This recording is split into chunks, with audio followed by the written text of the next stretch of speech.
سين سؤال. اتفضل. هل ما زالت مفاوضات نادي الزمالك ساريه ام انقطعت؟ ساريه. ساريه.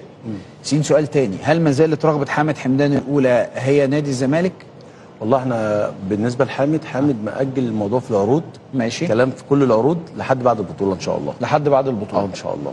سؤال واضح ومباشر. مباشر. هل هناك مفاوضات بين حضرتك وبين النادي الاهلي؟ هل حصل اي كلام على حامد حمدان ولا لا؟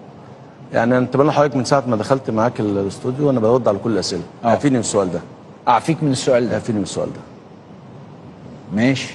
ولو ده سؤال سبايسي بس ماشي. هعفيك من بس يعني ردك في حد ذاته يعتبر اجابه. لا طيب اعفيني من السؤال ده. اعفيك من السؤال ده.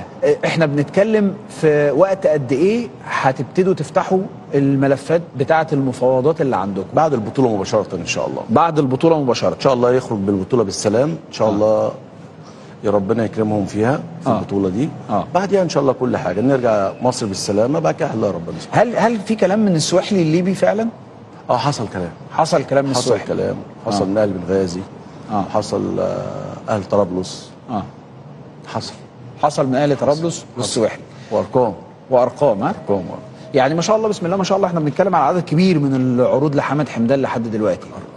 في حاجات جت من الوطن العربي من بره، يعني من السعوديه، حاجات جت في حد كلمني من الامارات. بس ده وسيط بيجس النبض بس من الشباب السعودي. من الشباب السعودي. هي الامور بتمشي ازاي في مساله التفاوض؟ يعني بيبقى جس نبض واستطلاع للراي، ثم بعد كده نبتدي نتكلم بقى احنا عايزين ايه وانتوا عايزين ايه والنادي عايز ايه والحاجات اللي شبه كده. بيشوفوا الاول لو اللعيب عنده النيه نبتدي بقى نكلم النادي.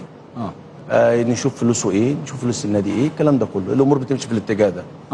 بس مش اكتر ولا اقل. ماشي. بس برضو من ضمن الاسئله، بيراميدز في الصوره؟ بالنسبه لي دلوقتي انا بيراميدز كان في الصوره اول الموسم.